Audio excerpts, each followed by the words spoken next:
Hello and welcome to episode 3 of I Can't Breathe, a Biblical Look. I'm Dr. Keith Henry for Phase 3 Ministries TV. In this episode, we will continue our journey and we will be going even deeper into some of the causes of our current situation here in America from a historical as well as a current day perspective. And we will continue to look at the situation through the lens of the Bible as well as through history. If you have not done so, you can watch episodes 1 and 2 by going to YouTube and searching for the channel Phase 3 Ministries TV. That's Phase, Phase, the number 3 Ministries TV. You can also search for Phase 3 Ministries TV the same way on Roku at our Roku channel. Now we'll start with the biblical theme for this episode, which is spiritual wickedness in high places. And we will start off with this text in the book of Ephesians. The Bible says in Ephesians 6:12, "For we wrestle not against flesh and blood, but against principalities, against powers, against the rulers of the darkness of this world, against spiritual wickedness in high places." This we must understand to actually understand what's going on with the racism, the white supremacy, all the different things that are going on, the killings, all different things. We have to understand that we wrestle not against flesh and blood, but against principalities, against powers. And you notice it says, against the rulers of the darkness of this world, against spiritual wickedness in high places. And until we can grasp the spiritual wickedness, which we will look at some in this episode, until we can grasp that, we will fail of understanding, just comprehending some of the amazing and tragic things that are going on. And once we see it from a spiritual perspective, then we can understand better. Now let's start off by looking at this quick clip and establishing the background to where we're going to be going in this particular episode.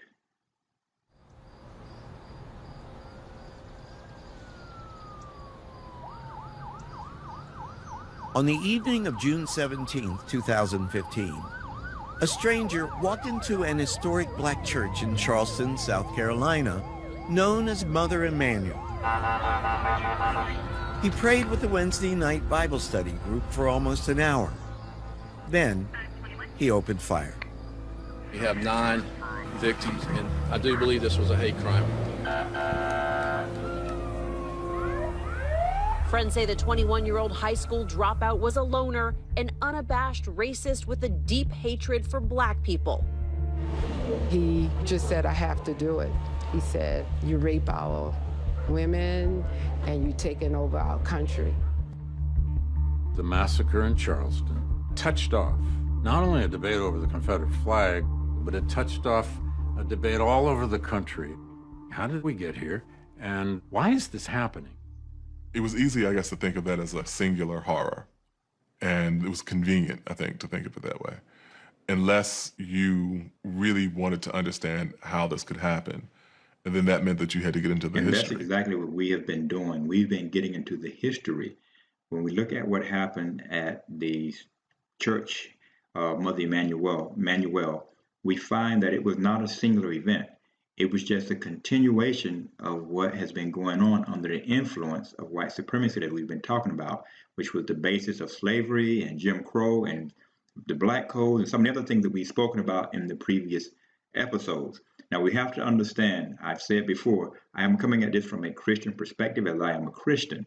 And so when we look at this, we have to understand that, as he said in that clip there, that if we really want to understand, we have to look at history, and that's what we've been doing. Now, let's go back a little bit, and we're going to look at some more history, and we're going to look at some of the other things, so we can understand when we look at what would have a young man go in and spend an hour at a church. People who are nonviolent, people who are not, as the media has painted so many black people as thugs, etc., and will go in and sit with them for an hour and then massacre them. What type of mindset is this? But as we go through, we'll find that this has been a recurring theme throughout the America and throughout, especially the South, and especially associated with racism and white supremacy, even towards the abolitionists, as we see here in this article from Christianity Today. It says the abolitionists, said, despised and often attacked, they courageously carried the slaves' cause for 30 years. Why have these inescapably Christian men and women been forgotten? It's an article by Tim Stafford. Now here, why would the abolitionists who were trying to lift men and women who were in slavery out of this degraded state, why would they be attacked and despised? And by who would they attack and despise? The article goes on to say they were the most hated men and women in America. Remember, although slavery and white supremacy was intensified more in the South, as I said in episode 1, as we showed in episode 1, it was bad everywhere. And so it goes on to say, all across the South, rewards were posted for their lives. Southern postmasters routinely collected their pamphlets from the mail and burned them. In the North, these radicals were mobbed, shouted down, beaten up. Their houses were burned and their printing presses were destroyed. For 30 years, to the very eve of the Civil War, the word abolitionist was an insult. The article goes on to say further, school children learn about Lincoln and how he freed the slaves, but the men and women who carried the slaves caused for 30 years and who viewed Lincoln through most of his first term as an amoral politician go nearly unremembered. People know mainly of the abolitionist Underground Railroad, which they regarded as a sideshow. Helping escaping slaves did nothing, they felt, to get to the root of the problem. Abolitionists wanted to destroy slavery root and branch, not pick up its fallen leaves. One reason abolitionists are forgotten is that they are inescapably Christian in their motives, means, and vocabulary.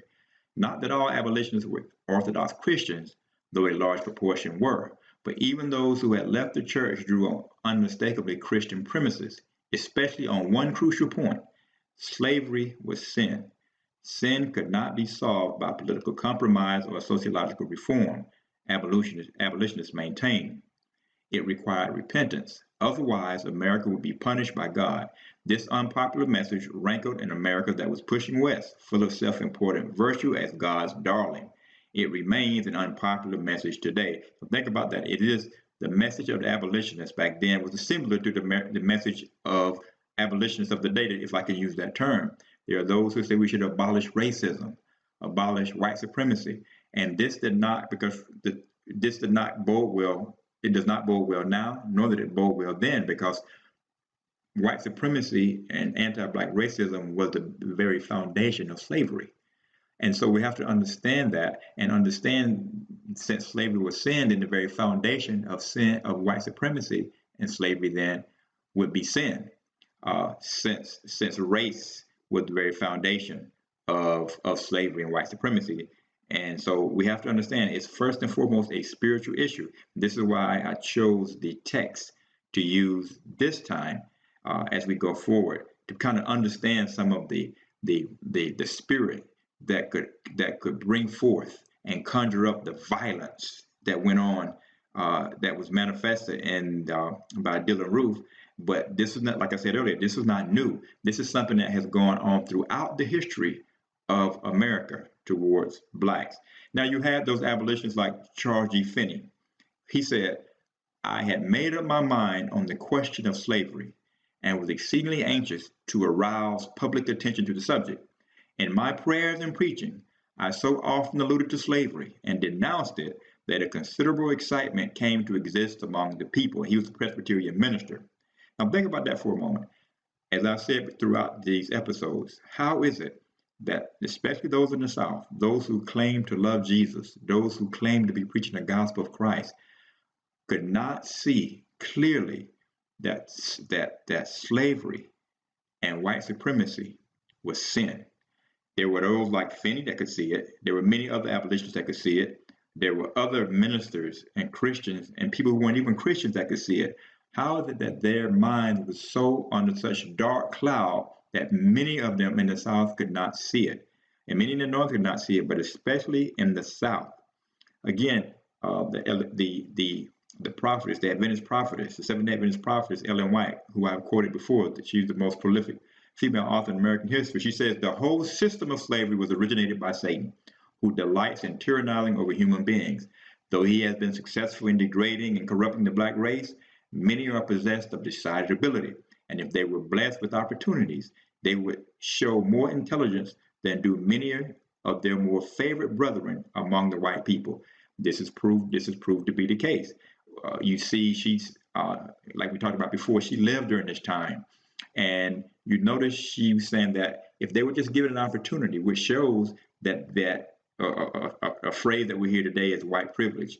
And a lot of people don't like that phrase, but the fact of the matter is, because as we look through history, as we'll see further in this presentation, as we've seen also in the two previous episodes, that the country was built, the United States of America was built for the white race, for their benefit.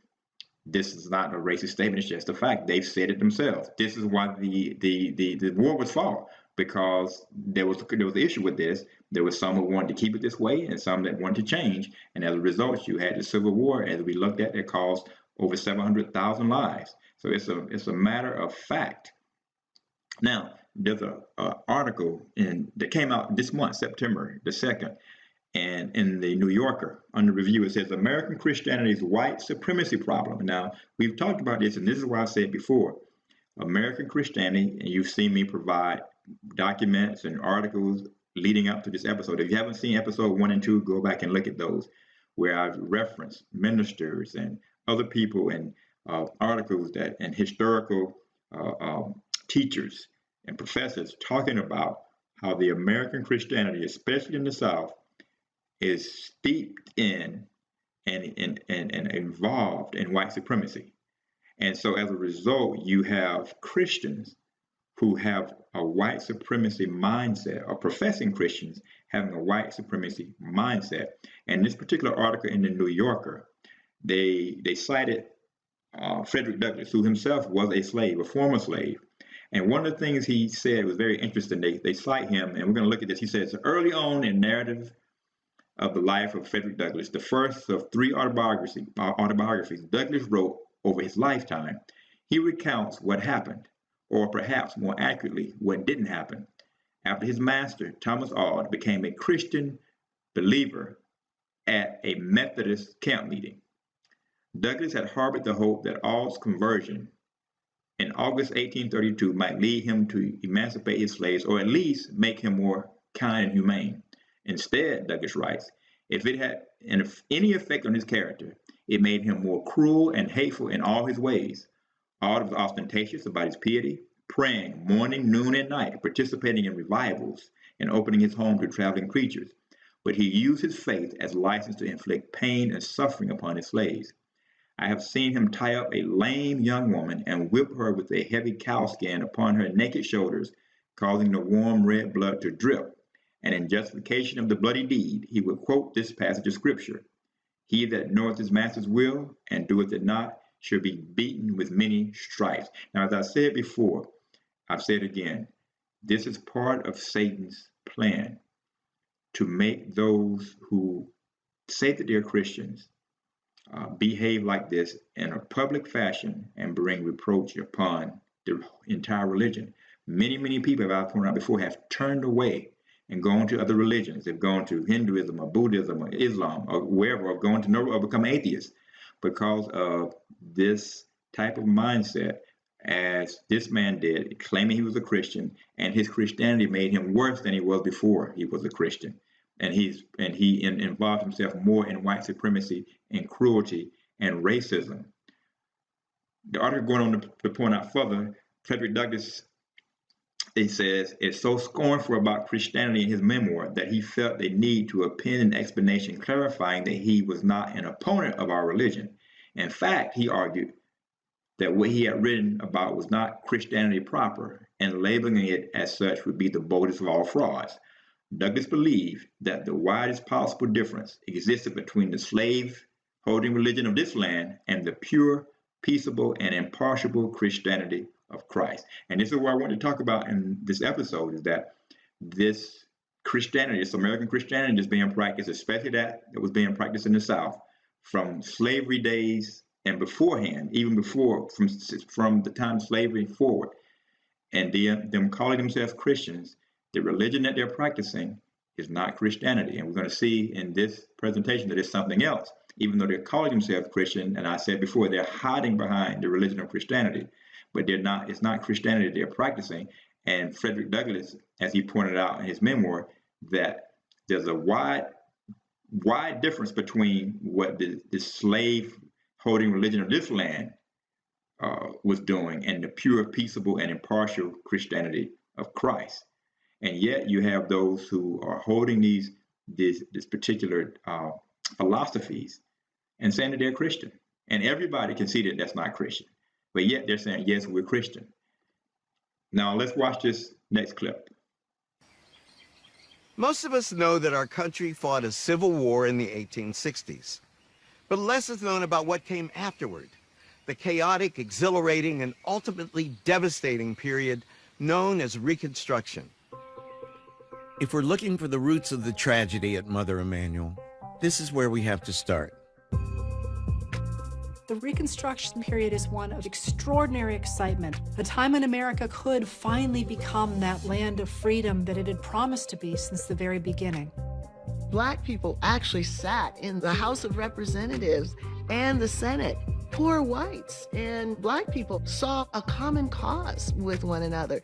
You're seeing this opportunity and imagining that will only get better. And looking back, what we know is those black folks had no idea of the cliff that they were heading towards. The achievements of Reconstruction triggered a fearsome backlash, an onslaught of terror and oppression that lasted for decades. After 250 years of slavery, white Southerners could not quite accept the 4 million former slaves as equal members of their society. Violence is used in conjunction with Jim Crow in order to strip African Americans of the rights and privileges they gained during Reconstruction. It's from a long history of white terror against African Americans. So here we see again, as I said a moment ago, that there is a long history in this country of white terror against African Americans. So when we look at Dylann Roof and we look at the police killing of George Floyd and some of these other people, this is nothing new. This is not something just came out of nowhere. We can see during Reconstruction, as black former slaves begin to get their rights and get their civil liberties, that the white supremacists were not. They were very opposed to this. And so you had black people becoming senators and congressmen and sheriffs and all different positions. And the white supremacists could not stand this. They could not tolerate this. So what did they do? They began to use violence and bloodshed. As we said before, America has a long history of violence against black people. White supremacists do. And so here we can understand that the idea that the things that we are seeing going on, they're not new. And so some people are saying, well, things have changed and things are different. Things are not. They have changed, but they're not that drastically different. In fact, as opposed to appearing that they're getting better, they actually, as we see and will see, they have actually been getting worse since slavery. So here you see, again, we have this talk now about the Confederacy and about the flags and whatnot. And here we're going to understand that this has been going on for a long, long time. And so if we understand that when we talk about racism, we talk about white supremacy, we talk about the Confederacy, and the Confederacy says, no, we know it represents our heritage. But the problem with that is that the Southern heritage from slavery, even to this time, represented by the Confederacy, it's clear to black people that it included murder and lynchings and brutality of all sorts. And so this is why so many black people are not friendly towards the Confederacy, and understand why not only black people but many other people see that when you say it's just about heritage, then what type of heritage is it about? Watch this next clip. Enforcement of the Black Codes went hand in hand with relentless violence against the freed people. Outside of cities and towns, the Union Army was shrinking rather than expanding. You're looking at former slaveholders who can't imagine living in a world where slavery doesn't exist if the Union Army is not on the ground and the Freedmen's Bureau is not there to enforce the new rules. Then they were going to do whatever they could to keep the African American population in a state of subordination. The Ku Klux Klan is created in Tennessee in 1866. It coincides with the creation of black codes. You could argue that on some levels that the Klan is doing the same thing that the slave patrols did. During slavery, the slave patrols would make sure people have passes, making sure that they are not loitering. They're not getting together in bands of people. And the Klan is going to do the same type of thing. You have people who are targeted because they've managed to acquire a decent amount of land, or their children are in school and a white person in their community is struggling at the same time. What they decide is that the way to deal with this is to attack the person, to take away everything they have, to destroy their property, to run them off their land. At war's end, Frederick Douglass had wondered what new form slavery might take. After 6 months of Andrew Johnson's Reconstruction, the answer was painfully obvious. Now, we said in our previous episode that Andrew Johnson, who succeeded President Lincoln when he was assassinated, had a couple of slaves themselves, and he was not a friend of the black people. And even though the South had lost the war, he allowed almost all of them back, as we will see later on, as if nothing had ever happened. And he was also against the civil liberties of the black people. And so it was almost like they had fought a war for nothing at all, and 700,000 people died for nothing at all. But as we look even further, you'll notice in that clip that it said that there were the slave patrols, and that was the origin of the police force of today. And then once slavery ended, it flipped over from the slave patrols to the KKK, these other groups that felt that it was their responsibility to go after black people. They were mercenaries almost against black people. So understand, today's police force had its origin with the slave patrols, and then it developed into what we call the Klan and other organizations. And here we can understand why there's so much violence even today against blacks. And when we look at Dylann Roof, because there's a mindset of white supremacists that they must eliminate. Is their role to execute violence against black people to keep them down, like we saw in the video as well. Anytime a black person who had begun to accumulate wealth or land or whatnot as a retaliation against them, the white supremacists and those from the South would do all in their power, even killing them. Now, as we see here, we see that a Guardian article that talked about how white supremacists and militias have infiltrated police forces all across the United States. And it goes on to say a former FBI agent has documented links between serving officers and racist militant activities in more than a dozen states. The article says white supremacist groups have infiltrated U.S. law enforcement agencies in every region of the country over the last 2 decades, according to a new report about the ties between police and far-right vigilante groups. In a timely new analysis, Michael German, a former FBI special agent who has written extensively on the way that U.S. law enforcement have failed to respond to far-right domestic terror threats, concludes that U.S. law enforcement officials have been tied to racist militant activities in more than a dozen states since 2000, and hundreds of police officers have been caught posting racist and bigoted social media content. Now let's stop for a moment.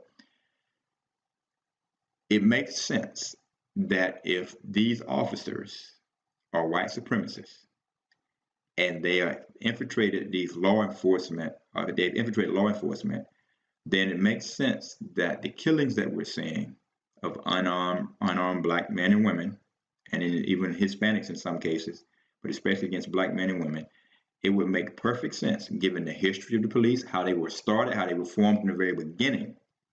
And when you see these white supremacists that have infiltrated the police stations, the police forces all across the U.S., this article says they've been infiltrating law enforcement since at least 2000. How many were there before that? Seeing as that's how the police force started, the slave patrols in the United States of America. So just imagine what we have on our hands here. Another article we have here is Congressman Norma Torres. Her and some other senators, Congress folks rather, sent a release request to the FBI, sent communication rather, to the DOJ, to the Department of Justice, asking them to release the FBI report on white supremacist infiltration of law enforcement. And this article went on to point out, this is at her site, Congresswoman Norma Torres out of California. It says that the article says that Congresswoman Norma J. Torres today led 27 lawmakers in requesting the Department of Justice release the full contents of a 2006 Federal Bureau of Investigation Intelligence Assessment entitled White Supremacist Infiltration of Law Enforcement, and provide an updated status of such infiltration and share how the DOJ and FBI have addressed the issue since the initial release of the assessment. And it goes on to say that released with heavy redactions in 2006, the intelligence assessment raised alarms about white supremacy in police. White supremacists, then they partially quote a section of the report that was released by the FBI, that was made by the FBI. It says, quote, white supremacist leaders and groups have historically showed interest in infiltrating law enforcement communities or recruiting law enforcement personnel. Such infiltration, the memo states, could lead to investigative breaches and can jeopardize the safety of law enforcement sources or personnel. And so the report talked about, from the FBI, talked about some of the evidence that they gathered that had been going on for years of white supremacists working and worming their ways into police departments throughout the entire nation. And why would they do that? Think about it. What would be their purpose of doing that? Part of the reason it says here is that they could do things and get away with it and not be held accountable.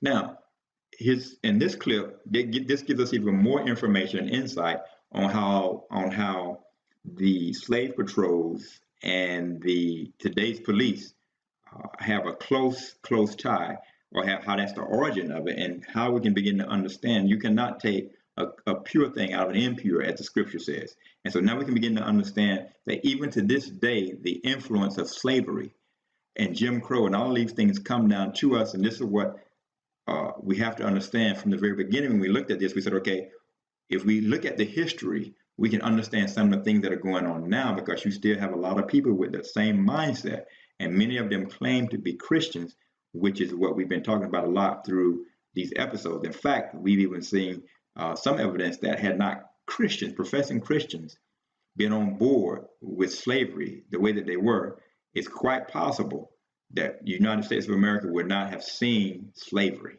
at all. Watch this clip. The relationship between African Americans and the police is a very tense one. To understand American policing today is really to tell a story that comes out of slavery in the United States. Dr. Keisha Blaine is a historian specializing in African American history. The early roots of American policing begin within the context of slavery. Before the Civil War, African Americans, particularly those living in the U.S. South, were enslaved. One of the things that developed throughout various parts of the South was the creation of slave patrols. Slave patrols were made of white volunteers. They would stop, question, and punish enslaved people caught without a permit to travel. They used vigilante tactics and terror to deter slave revolts. South Carolina set up the first slave patrol in 1704. Well, the white volunteers who joined the slave patrols felt empowered to control the lives of Black people. And this is where we begin to talk about how whiteness functions within the historical lens. Then came the Reconstruction era after the American Civil War. It's during this time the U.S. starts seeing organized and uniformed police officers. By the end of the 19th century, all major U.S. cities had police forces in place. They are made up of predominantly white men, and they are functioning in a very similar way as the earlier slave patrols, in that they are continually targeting Black people. The 13th Amendment abolished slavery in the U.S. in 1865, yet Black codes were introduced immediately after. These laws controlled the lives of Black people, restricted Black people's movement, restricted Black property ownership, and punished African American men out of work under vagrancy laws. Police forces were very much part of the story. Their job was to uphold these codes. Jim Crow laws legalized racial segregation. Southern white supremacists systematically used lynching to terrorize African Americans. There were over 4,000 racial terror lynchings in at least 12 southern states from 1877 to 1950. White officials and police watched and rarely did anything. By the time we get to the early 20th century, within the context of the Jim Crow South, what we see are police forces actually making it possible for white vigilantes to murder Black people, to lynch Black people, rather than arrest people for acts of violence. Black Americans are 2.5 times more likely than white Americans to die at the hands of police. Police use of force is the 6th leading cause of death for young Black men. Minneapolis police used 7 times more force against Black people than white people over the last 5 years. Such force includes kicks, neck holds, tasers, and takedowns. Well, should we start at slave patrols? Yep, that was slave patrols. Slave patrols were an organized group of armed white men who would monitor and enforce discipline upon Black slaves in the 1800s. And then that kind of morphed into Jim Crow.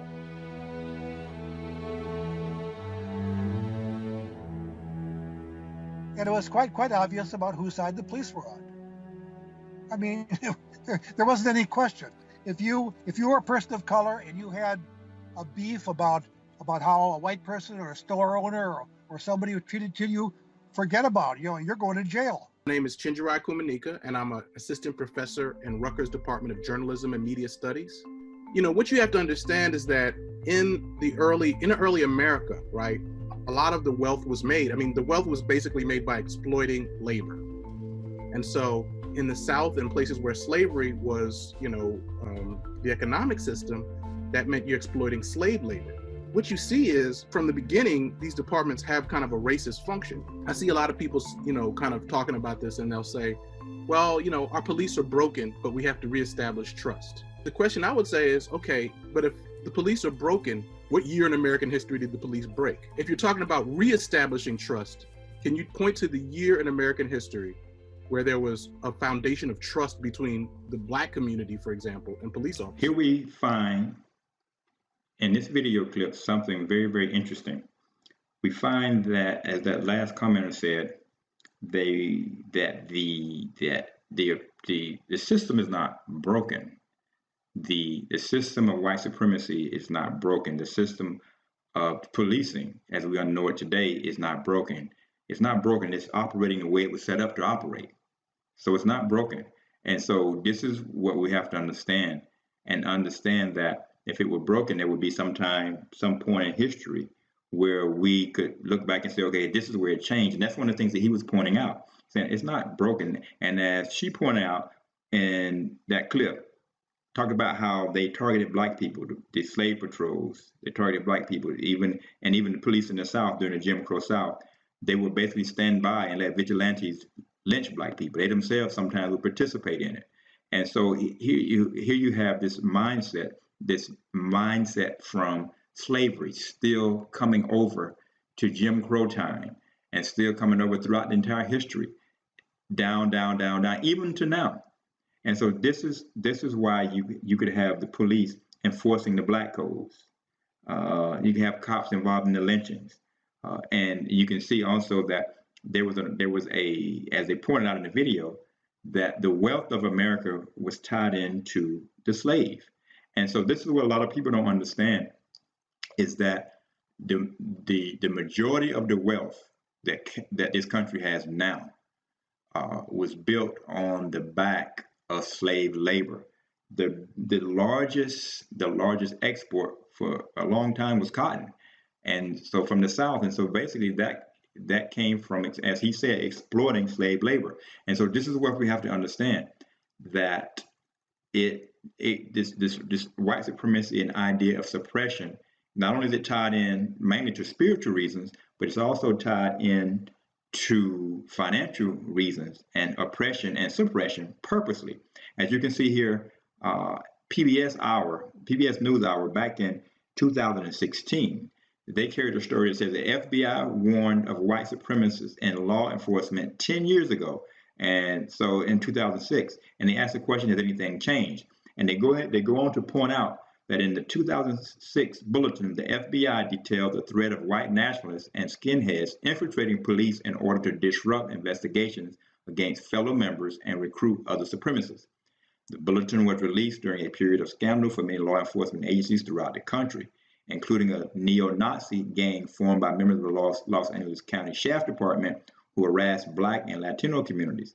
Similar investigations revealed officers and entire agencies with hate group ties in Illinois, Ohio, and Texas. Now think about that. That is an astonishing thing to look at.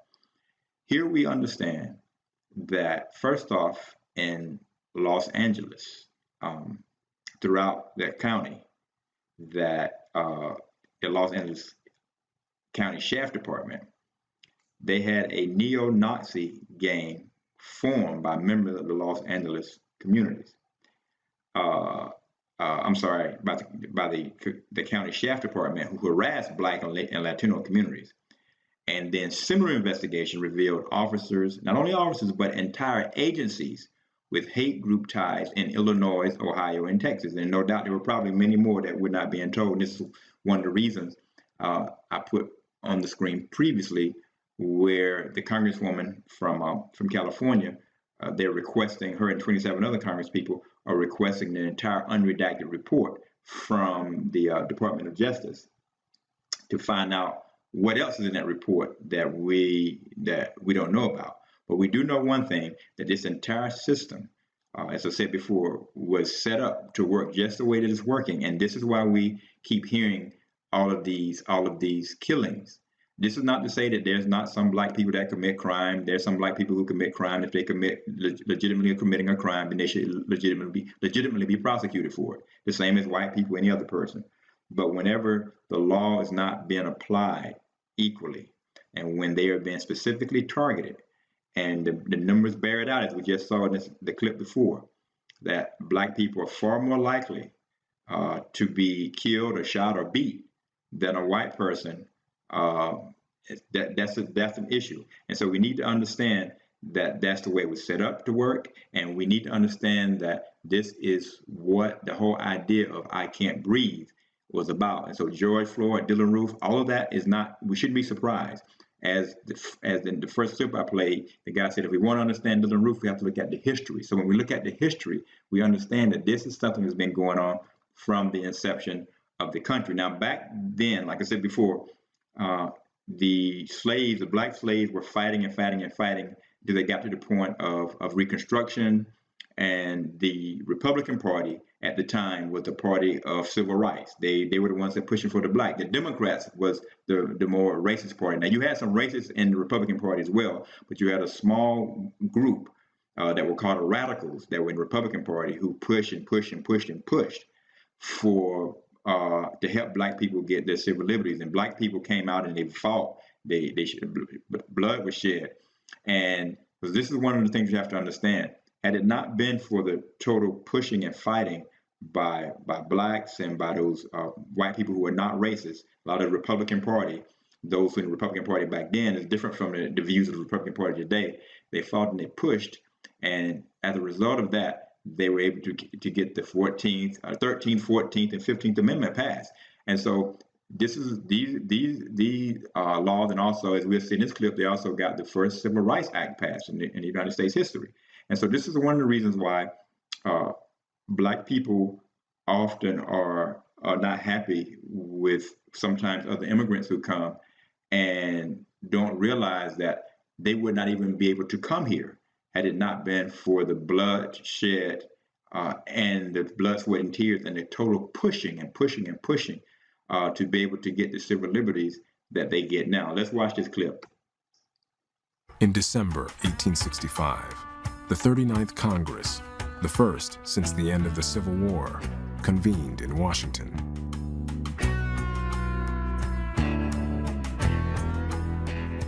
More than 60 former Confederates prepared to take their seats, including 4 generals, 4 colonels, and 6 Confederate cabinet officers. even Alexander H. Stephens, the former vice president of the Confederacy, expecting, as one observer put it, to govern the country he had been trying to destroy.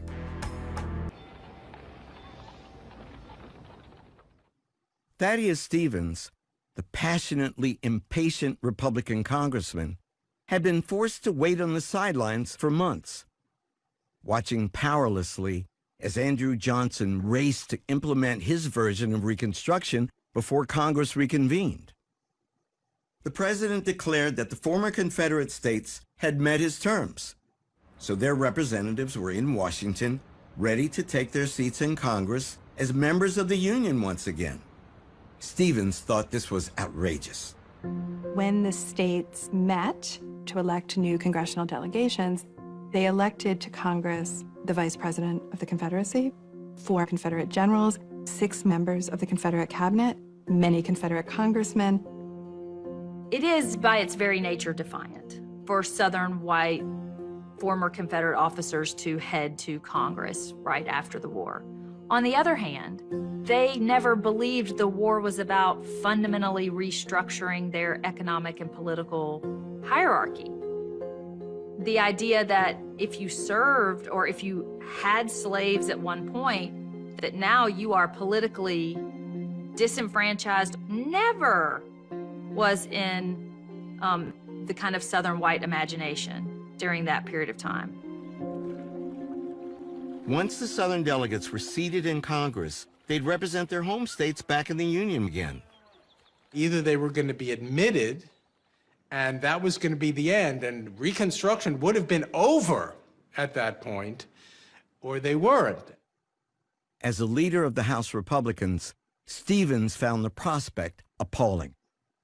Thaddeus Stevens would say, African-American men helped save the United States. We have a moral obligation to create a foundation of freedom and equality before the law. And without that, anything else is going to be a fraud. Stevens and his fellow House Republicans had planned for this moment.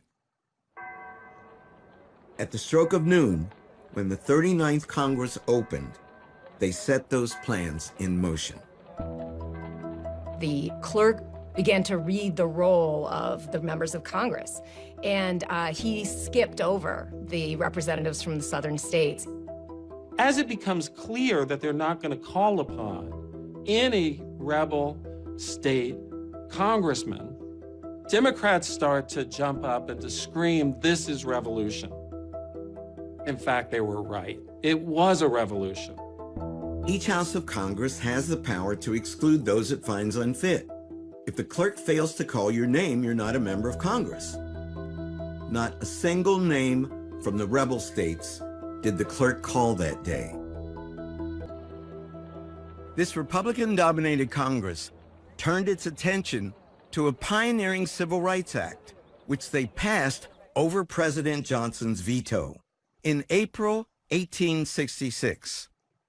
It was Congress's answer, you might say, to the Black Codes and to Johnson's Reconstruction Plan.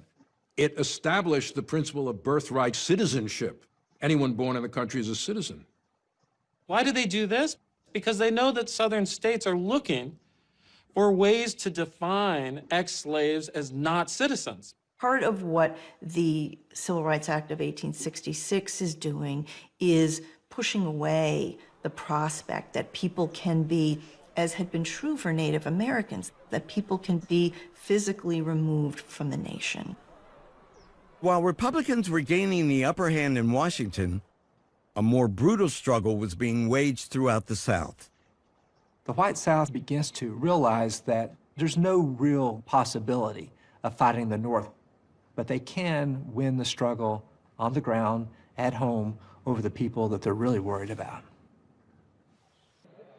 African-American Civil War veterans return, not only with a kind of bearing that comes from military service, many of them are going to come back with weapons that they have purchased from the Union.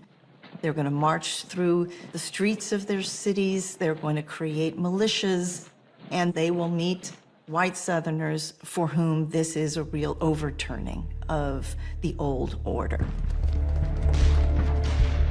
About 6 o'clock, I saw boys and men with pistols firing at every black man they could see. They shot them down as fast as they could come to them.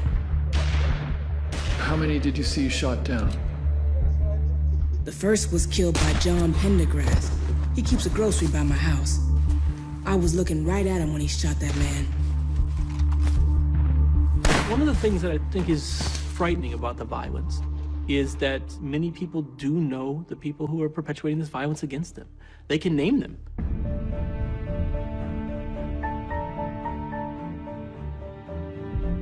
White mobs, including most of the city's police force, began to roam the streets on the hunt for black people.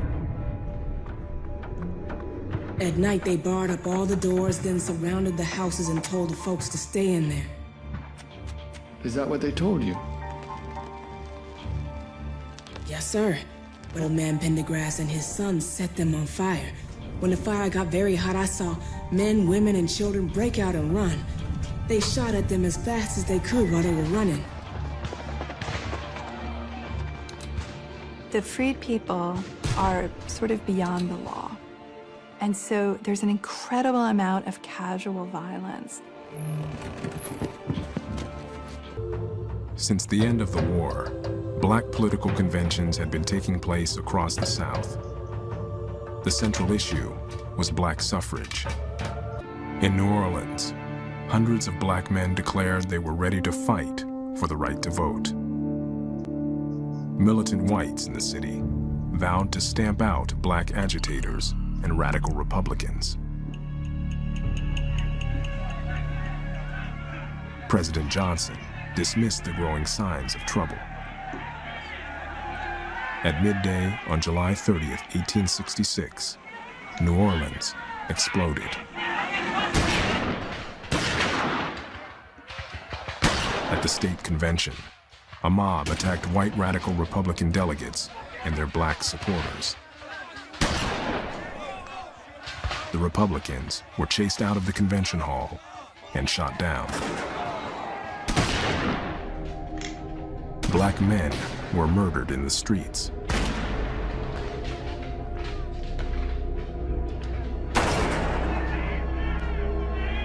By the time federal troops restored order, 34 blacks and 3 white radicals had been killed. It took the Army 3 days to regain control of Memphis. By that time, every black church and every black school had been burned to the ground. At least 48 people had been killed, all but 2 of them black. Not a single white person had been killed by a black person. The nation was riveted by the news out of Memphis. Then 3 months later, almost 40 more people were killed by a white mob in New Orleans. The political consequence of this in the North was it helped to convince large numbers of Northerners that Johnson's Reconstruction plan was a failure. Andrew Johnson was not down there committing acts of violence, but this was sort of the logical outcome of Johnson's Reconstruction plan. When you say blacks really have no rights whatsoever, obviously you're encouraging an atmosphere which does not feel, to use a modern phrase, that black lives matter very much. And here we see another situation of how white supremacists were violent and had no problems in killing black people without even thinking about it twice. One of the things that's interesting, well, another indication that a lot of white people might not understand why people may say that they have white privilege.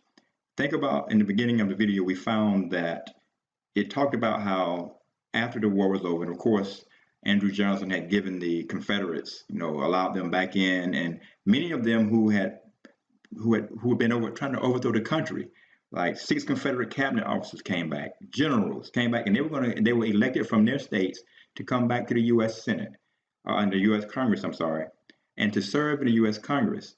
And so, and as we saw in the video, the South thought, hey, what's the big deal? We started a war. We were involved in treason to overthrow the country, We started a war. We caused 700,000 people to die, and now everything should be okay, and we should just be allowed to go back like nothing has ever happened.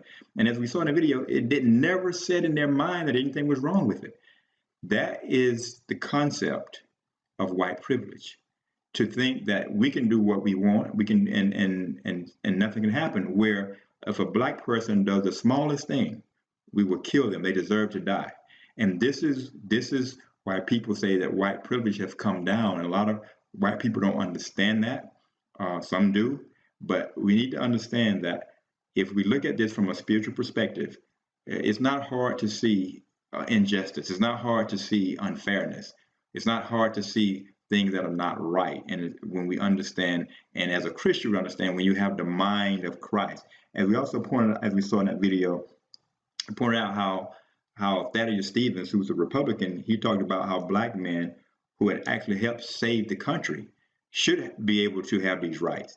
Ulysses S. Grant, who was a general for the North, he said later on himself that had it not been for African-American men who fought on the side of the North, they probably not would have won. Now, we know also that it was by the providence of the creative providence of God that the South was going to lose because, as we pointed out earlier, what they were doing was wicked.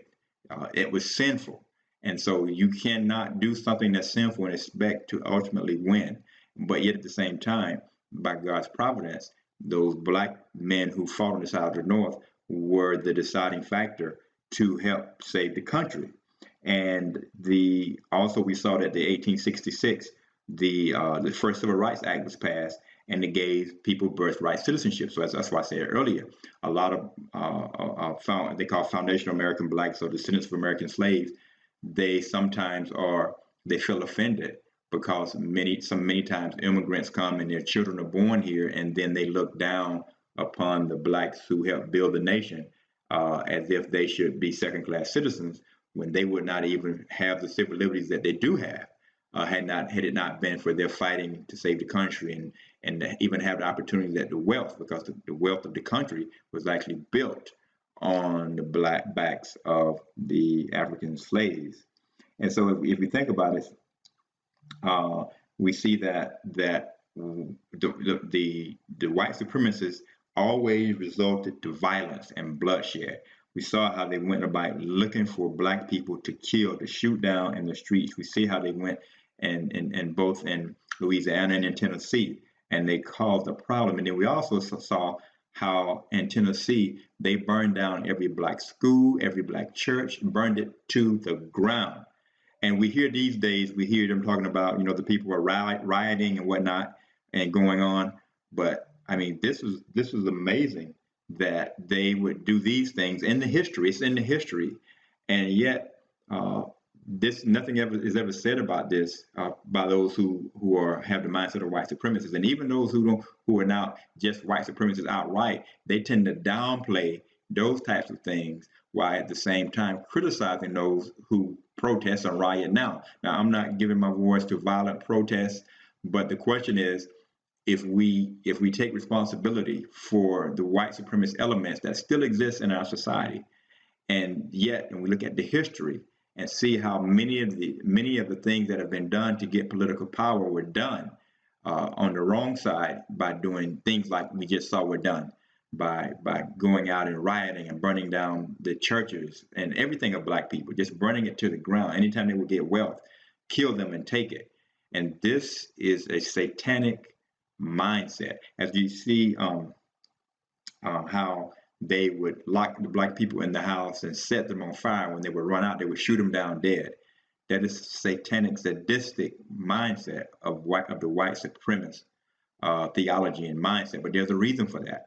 As you see here on the screen, the article from NPR, dated July 1st, 2020, is entitled "White Supremacist Ideas Have Historical Roots in U.S. Christianity." And I told you before, this is one of the reasons why I think you have to deal with it from a Christian perspective, and also call out those Christians that we have been doing before, because a lot of evangelical Christians are getting behind concepts and things. They're putting their political views over the Word of God. And now when we see that, we can understand why slavery and white supremacy was allowed to flourish, because the so-called Christians back then did the exact same thing that the ones are doing today. Here you see in this article, white supremacist ideas have historical roots in U.S. Christianity. It starts off by saying when a young Southern Baptist pastor named Alan Cross, who you can see on the screen, arrived in Montgomery, Alabama in January 2000, he knew it was where the Reverend Martin Luther King Jr. had his first church and where Rosa Parks helped launch the famous bus boycott. But he didn't know some other details of the city's role in civil rights history. The more he learned, the more troubled he became by one event in particular: the savage attack in May 1961 on a busload of black and white freedom riders, the article says, who had traveled defiantly together to Montgomery in a challenge to segregation. Over the next 15 years, Cross, who was white, would regularly take people to the old Greyhound Depot in Montgomery to highlight what happened that spring day. They pulled in right here on the side, Cross said, standing in front of the depot, and it was quiet when they got here. But then once they started getting off the bus, around 500 people could come out, men, women, and children. Men were holding the freedom riders back, and the women were hitting them with their purses and holding their children up to claw their faces. Some of the men carried lead pipes and baseball bats. Two of the freedom riders, the civil rights activist John Lewis and a white ally, James Word, were beaten unconscious. Though he had grown up in Mississippi and was familiar with the history of racial conflict in the South, Cross, talking about the pastor, was horrified by the story of the 1961 attack. Montgomery was known as a city of churches. Fresh out of seminary, Cross had come there to preach the gospel of Jesus Christ. Why didn't white Christians show up? He recalled wondering. He's talking about to this, the day when they came out to attack these freedom fighters. To his dismay, Cross learned that many of the people in the white mob were regular churchgoers. In the years that followed, he made it part of his ministry to educate his fellow Christians about the attack and prompt them to reflect on its meaning. And they quote Cross, and he says, "You think about the South being Christian, but this wasn't Christianity," Cross said. "So what happened here in the white church? How did we get to that point?" So he asked the question, how did the white church get to that point? But the fact of the matter is, these elements of white supremacy were in American Christianity from the beginning. They allowed the satanic elements of white supremacy to get in, and they held on to these ideas. And now Christianity now has become associated largely with white supremacy. And the fact of the matter is, a lot of those who say they're Christians are actually white supremacists, and they're not Christians at all. And he goes on to say, the answer to the question lies partly, the article went on to say, in U.S. history, beginning in the days of slavery and Jim Crow segregation, but not ending there. Elements of racist ideology have long been present in white Christianity in the United States. And this is the fact of the matter. A lot of Christianity complaining about this and complaining about that and how they're seen. But if we would stop doing the things that we're doing, and it's not even closet racism, it's outright racism, historically and up to today, and just admit when something is wrong, it's wrong, and don't minimize it or play it down. And that's why Christianity has lost a lot of its luster. When I say it's lost a lot of its luster, I don't mean true Christianity. I mean this American Christianity that's being pawned off as Bible Christianity, but it's really white supremacism, if you will.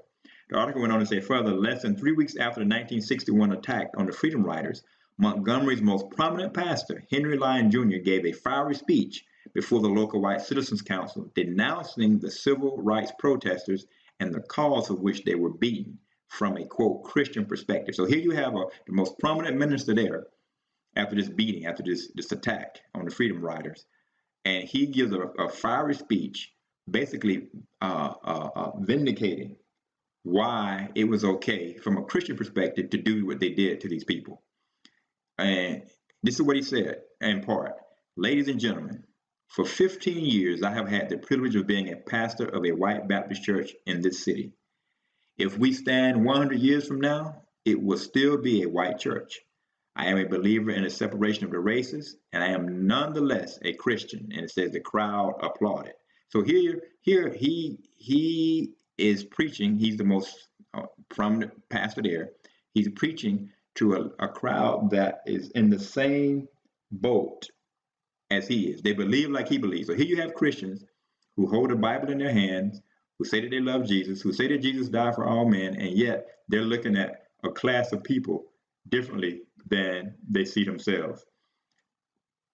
The article went on to point out the Lion saw himself as a devout Bible believer, and he was far from an extremist in the Southern Baptist world. He was a former president of the Alabama Baptist Convention, and his Montgomery church had more than 3,000 members. How respected people of God, the article goes on to say, could openly promote racist views was a question that would trouble many Southerners in the years that followed. And the article went on to then cite this next lady, and Carolyn Renee DuPont. And it says, and it goes on to say that she questioned how could these devout Christians hold these racist views. And it says among them was a young woman growing up in East Texas in the 70s, Carolyn Renee DuPont. The girl's grandmother took her regularly to church, made her listen to sermons on the radio, and gave her a quarter for every Bible verse she memorized. But the grandmother believed just as deeply in the superiority of the white race. I asked her about that once, DuPont recalled, and she said, I just don't believe blacks should be treated the same as whites. DuPont, now a historian at Eastern Kentucky University, said the experience with her grandmother spurred her to focus her research on the racial views of Southern white evangelicals. She says, quote, I wanted to understand what seemed like a central riddle about the South. The part of the country that was the most fervent about religious faith was also the one that practiced white supremacy most enthusiastically. Now think about that. How Christians, who seem to be the most devout, hold white supremacist views. And this is how the Confederacy was able to go on and on and on. And not only the Confederacy, because remember, you had a lot of the same mindset all over the country, including the North. But here we see that it was so much more prevalent and so much stronger in the South. And these were the people who claimed to love Jesus. And so here you have a situation now where you have people claiming to be Christians and they're really white supremacists. And here we see there's another article I'm looking at here on the screen is the New Yorker. And it says in a 2019 nationwide survey, 86% of white evangelical Protestants and 70% of both white mainline Protestants and white Catholics said that the Confederate flag is more a symbol of Southern pride than of racism. Now think about that for a moment. We've seen in this series, and we will see more, what has been done, what the Confederacy did. They tried to overthrow the nation. Treason. They kill black people without even thinking about it. They would push for slavery, and you would still have slavery to now if it was left up to them. They push for almost the violence that they executed upon poor black people was satanic and sadistic. And now they wave a flag that represents the Confederacy and say it simply is a symbol of Southern pride. What is there to be proud about when you try to overthrow your own country? And so this is and it goes on to say that in this 2019 nationwide survey, 86% of white evangelical Protestants and 70% of both white mainline Protestants and white Catholics said that the Confederate flag is more a symbol of the Southern pride rather than of racism. Nearly 2/3 of white Christians overall said that killings of African American men by the police are isolated incidents rather than part of a broader pattern of mistreatment. And more than 6 in 10 white Christians disagreed with the statement that generations of slavery and discrimination have created conditions that make it difficult for blacks to work their way out of the lower class. Now think about that for a moment. Christians, this is Christians now. Those who are supposed to be reading the Bible, studying the scriptures, listening to ministers who are preaching the gospel. And yet they could look at history, those who have, and come to the conclusion that a Confederate flag is just a symbol of Southern pride and not of racism. And that although you see the consistent killing and even the numbers, if you think there's a doubt about it, look at the numbers, and they say, oh no, it's not a pattern. It's just It's just the way things happen. And also, they disagree with the statement that generations of slavery and discrimination have created conditions that make it difficult for blacks to work their way out of the lower class. This is amazing to me. If any group of people is kept in slavery and their labor is stolen for 240, 250 years, and then they're discriminated against and suppressed for another 100 years under Jim Crow. And you said that does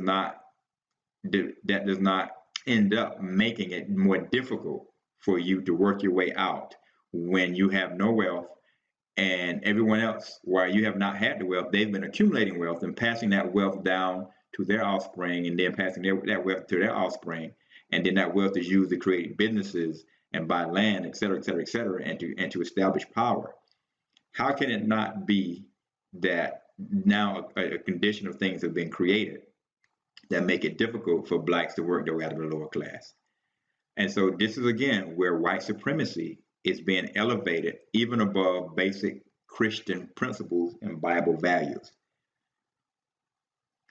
In his new book, White Too Long, the New Yorker article continued to say, Robert P. Jones, the head of the Public Religion Research Institute, a nonpartisan polling and research organization, marshals this and other data to lay out a startling case that, quote, the more racist attitudes a person holds, the more likely he or she is to identify as a white Christian.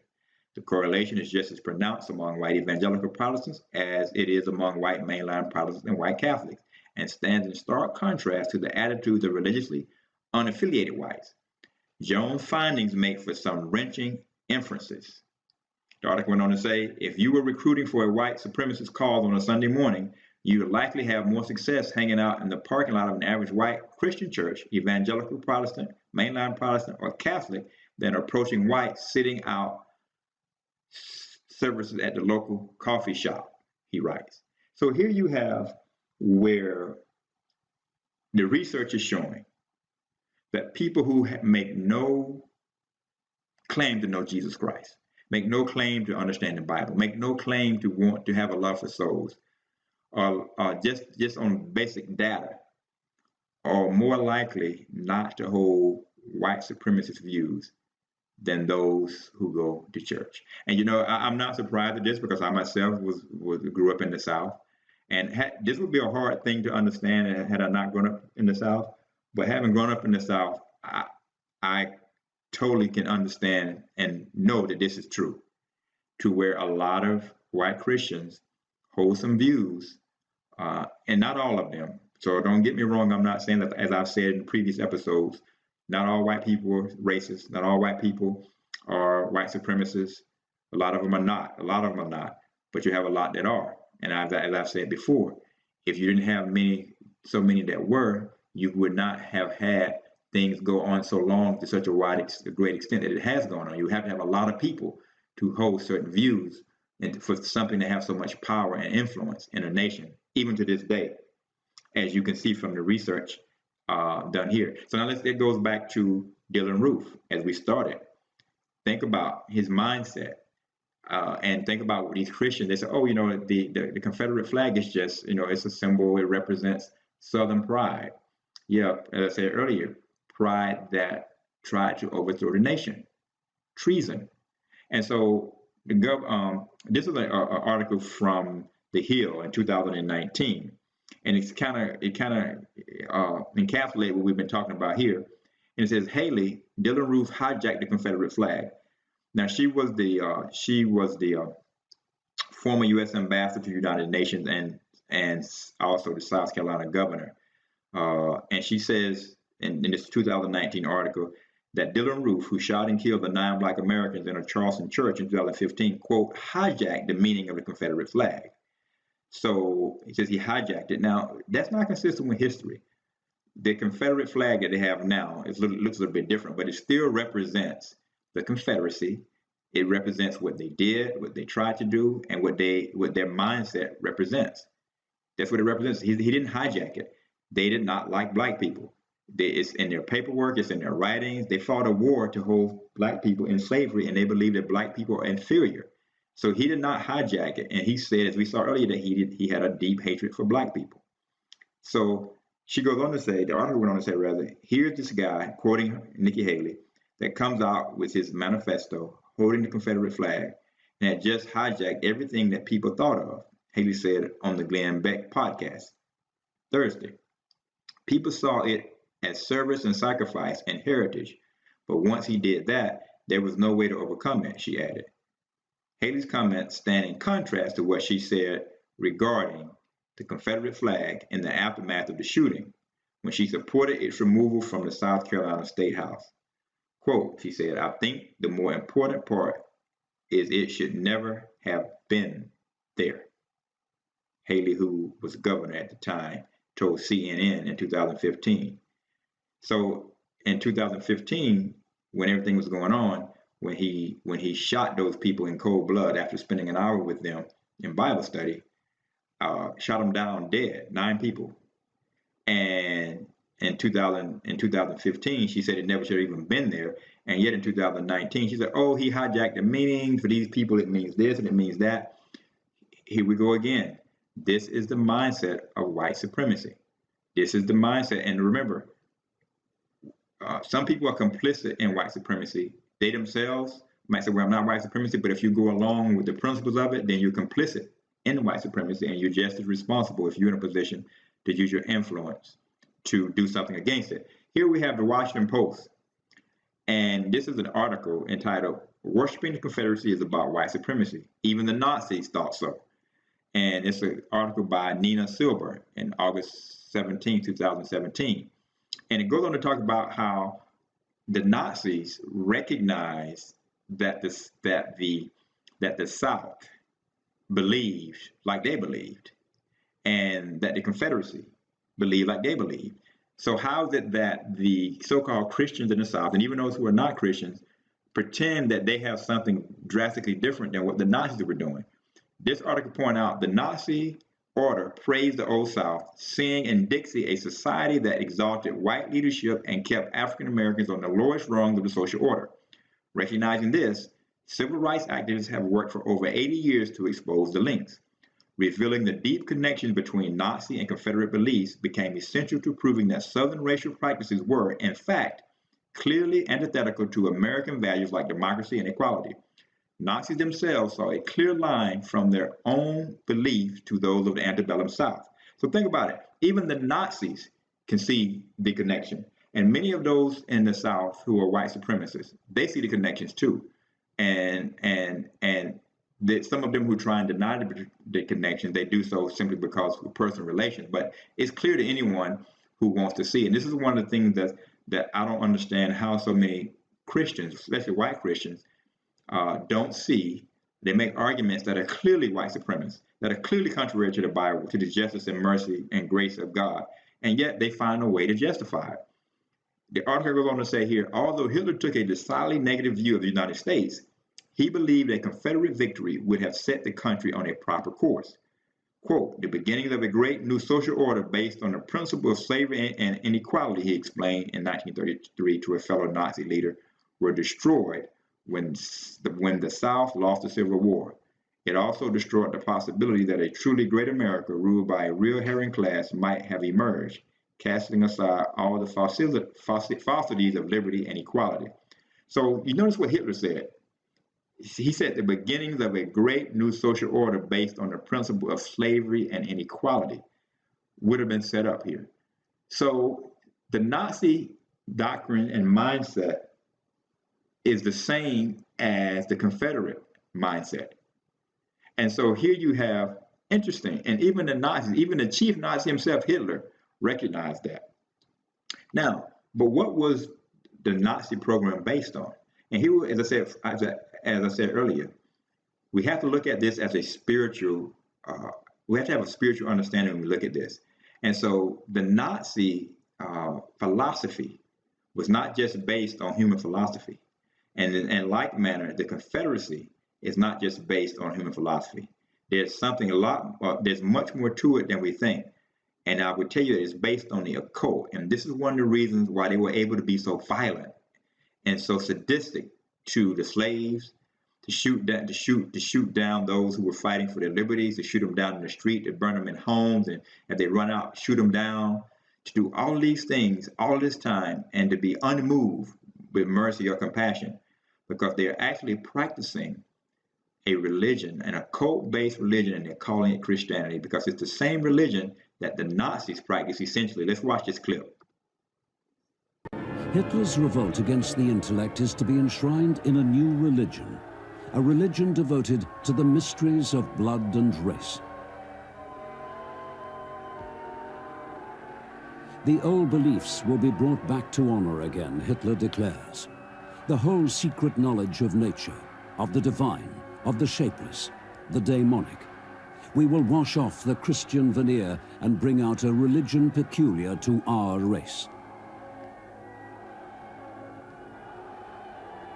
The religion of blood of which Hitler speaks will pave the way to the murder of millions. Yet, the Nazi creed of race is not of Hitler's own creation. Its roots lie in the teachings of Germanic mystics and the doctrines of the occult. In 1897, Kaiser Wilhelm II summons to his court the renowned English writer Houston Stewart Chamberlain. Chamberlain's book, The Foundations of the 19th Century, will be the inspiration for a generation of German nationalists, anti-Semites, mystics, and the future National Socialist Party. According to Chamberlain, the key to human history lies in the rise and fall of races. Chamberlain idolizes the Teutonic race as the creator of culture and of all true civilization. The German mind, writes Chamberlain, must guide the Aryan peoples to racial supremacy and world domination. In Chamberlain's racial doctrines, the aim of the Jewish people is to corrupt the blood of the Aryans by racial mixing. The result, he warns, will be physical and moral degeneration and the end of the dream of Aryan world power. The key to the German mission, Chamberlain believes, is the creation of a truly Teutonic religion, a religion founded on the sacred mystery of Aryan blood. Amongst the ranks of the new movement are many who, disillusioned with Christianity, believe that the Germans must return to the religion of their ancestors, the worship of the Nordic gods and the primal laws of nature. The doctrine that blood purity will usher in a golden age of German supremacy will find its most powerful expression in the teachings of the renegade Cistercian monk Jörg Lanz. Lanz, Grand Master of the occultist order of the New Templars, preaches a strange doctrine, a doctrine he names theozoology. In the distant past, the Atlanteans, the fourth root race of creation, had split into pure and bestial species. After many thousands of years, the pure race, the Aryan god-men of the fifth root race, had interbred with the beasts. The result was catastrophic decline and the near loss of the Aryan psychic powers.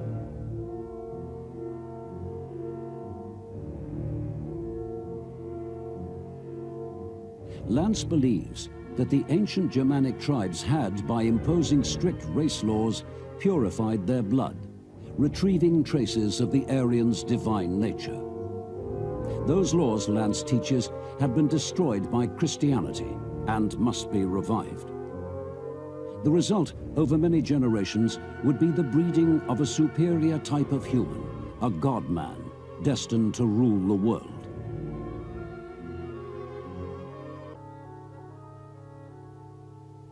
Hitler's constant theme is the removal of Jews from German life. From Jörg Lanz, Hitler had learned that the aim of the Jewish race is to sabotage the Aryan world mission. It is a doctrine already familiar to many members of the German Workers' Party. The party itself had been conceived by the Thule Society, the Munich lodge of the occultist German order. The symbol of the Thule Society is the swastika.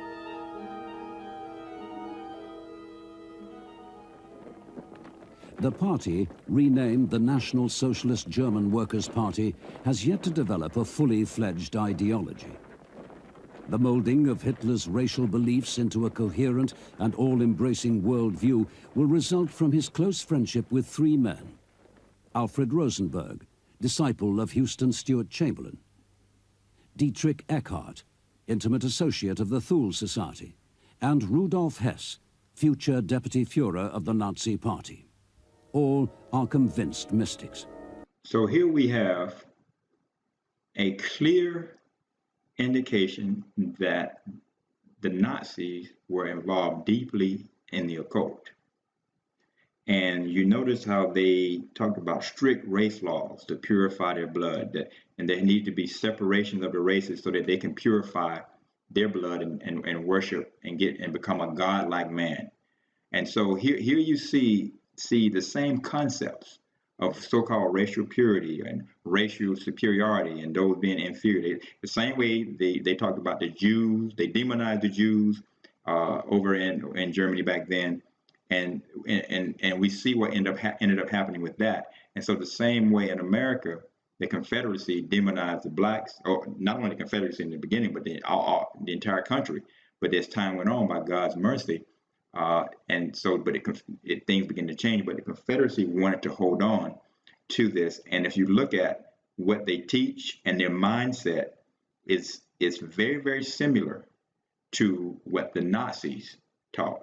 And we see the basis of what the Nazis taught was based in spiritualism, in the occult. And so this is why you have so many so-called Christians that believe in many of the elements of white supremacy, because it is an occult doctrine. And because they, for whatever reason, have not, or putting this above the scripture, or they've allowed the evil spirits to come in and take over their minds. And so now they're not seeing clearly that this thing is not of the Bible. You should know that it's not of the scripture, then it has to be of Satan. And so here, it doesn't take a theological degree to understand that, to think that your race is superior, or to treat another race like they're inferior to yours, and to have laws in place to kill people and do these things, and then to somehow justify it. Even now, Christians who are justifying it even now are excusing it. When you hear some of the same concepts that's brought up now and discussed now, many of those who are Christians make the same arguments, and take the same positions as those white supremacists did all in the past. And yet they say that they're Christians, but yet the research shows that they're not. And so these, on the screen here, you can see a couple of other books that go into great detail, the occult roots of Nazism, secret Aryan cults and the influence on Nazi ideology. And then you can see Hitler's monsters, a supernatural history of the Third Reich. And so this is why you can see when Hitler looked at the South, at the Confederate States, you can see why he said what he said, because he recognized the same demonic power and the same doctrine and philosophies in Nazi Germany that were in the Confederacy. Now, in this particular quote here, it's this article, rather, Nazis and the Occult. It's from the Allgemeiner, and it is by an article by Harold Brackman. He says, was anything other than pathological anti-Semitism behind the cold-blooded savagery of the Third Reich? The occult movement in Germany encompassed spiritualism, theosophy, and New Age doctrines promising knowledge not accessible by scientific means, all through astrology, alchemy, paranormal demonstrations, and seances to communicate with the dead. Like Henry Ford's assembly line, modern German occultism was first imported from America, where widows whose husbands died in the Civil War wanted to communicate with them. Helena Blavatsky, a Russian psychic, announced her secret doctrine in New York City. Named Theosophy, it was Blavatsky's revelation of an unexplored cosmic realm about which Mahatmas, or hidden masters centered in Tibet, told her that human evolution through 7 root races would culminate in a new era of spiritual fulfillment and universal tolerance. So here we have where he points out how many of the people who died, the widows who died in the Civil War, was using spiritualism, if you will, to communicate with their communicate with their husbands.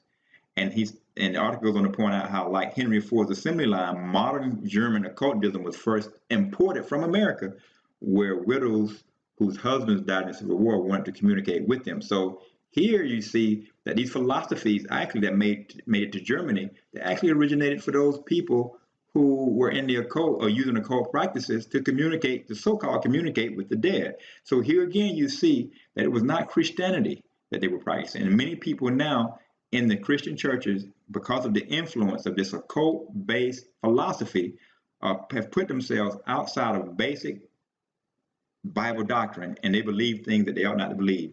This is why this was the text that we based this entire presentation on.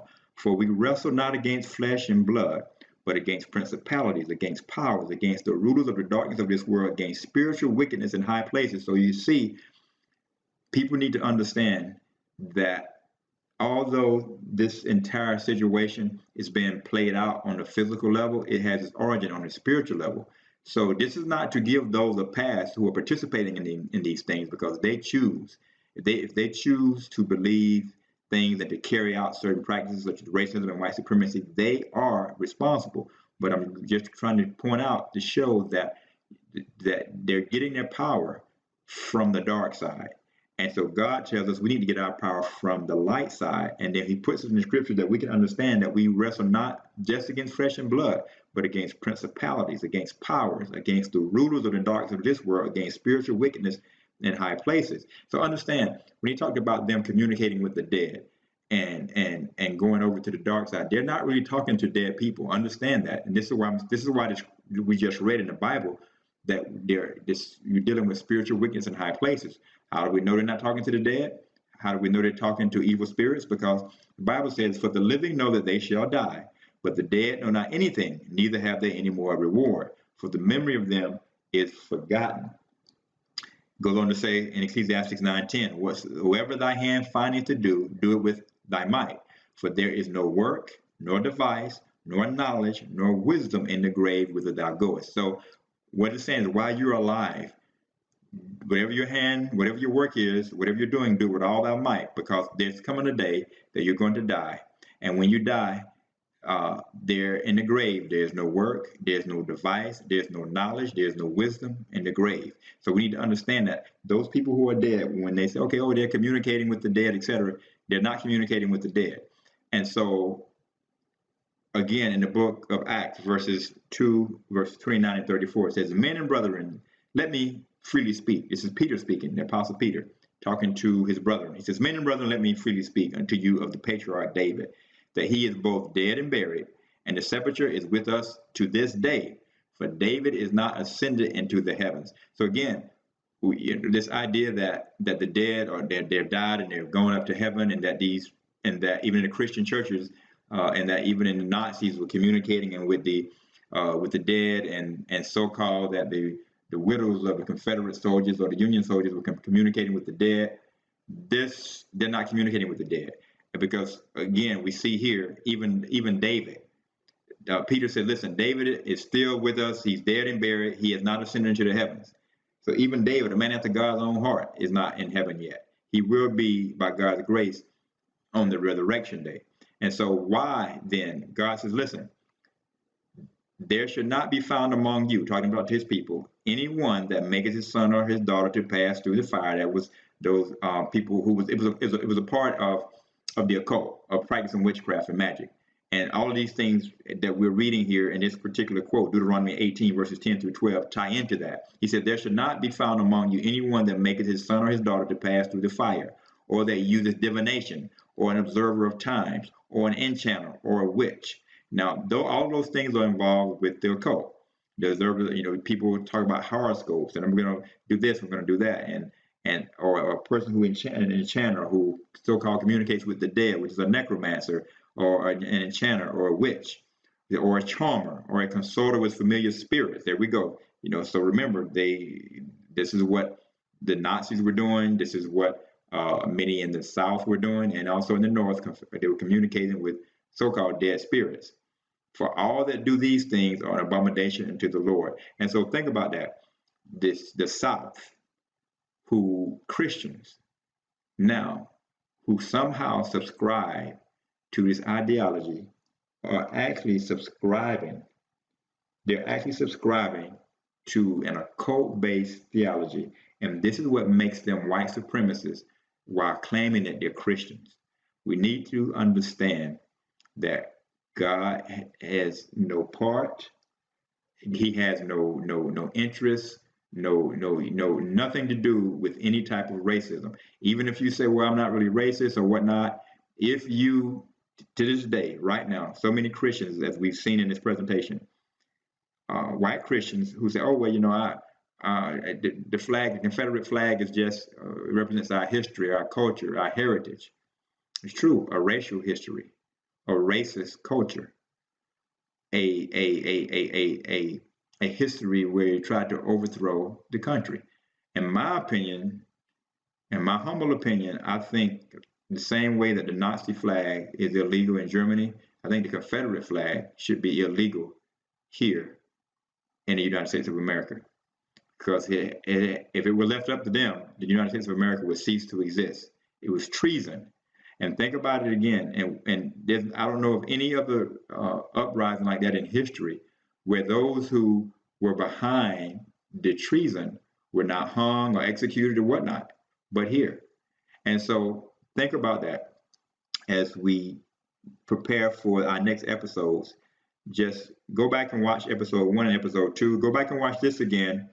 And I think you will find that the information is accurate and from the perspective of, if you are a Christian, there's no way that you can subscribe to some of the things that are going on and not say something and not say, you know what, this is wrong, this is not right, this is either by your voice on social media or something. But if you're a Christian and if you're agreeing with these things that are going on, you're essentially agreeing with the white supremacy of the past.